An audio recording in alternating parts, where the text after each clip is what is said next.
اگر آپ کو ہماری ویڈیو پسند آ رہی ہے تو ویڈیو کو لائک کریں اور چینل کو سبسکرائب کریں۔ شکریہ۔ جنت کے چشمے کا وعدہ۔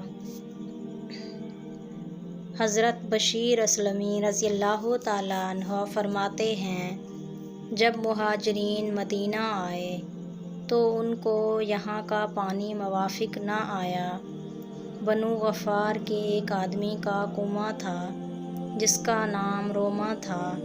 وہ اس کنویں کے پانی کی ایک مشک ایک مد میں بیچتا تھا۔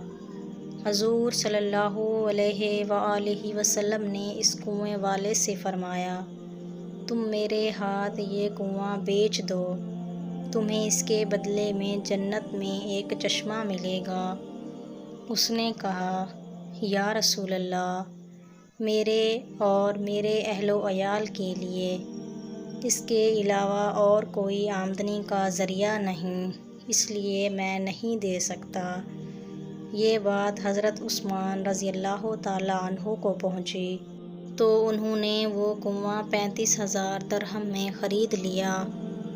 پھر حضور صلی اللہ علیہ وآلہ وسلم کی خدمت میں حاضر ہو کر عرض کیا، یا رسول اللہ، جیسے آپ نے اس سے جنت کے چشمے کا وعدہ فرمایا، تو کیا اگر میں اس کنویں کو خرید لوں تو مجھے بھی جنت میں وہ چشمہ ملے گا؟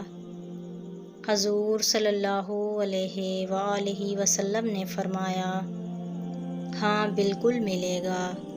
حضرت عثمان رضی اللہ تعالیٰ عنہ نے عرض کیا، میں نے وہ کنواں خرید کر مسلمانوں کے لیے صدقہ کر دیا ہے۔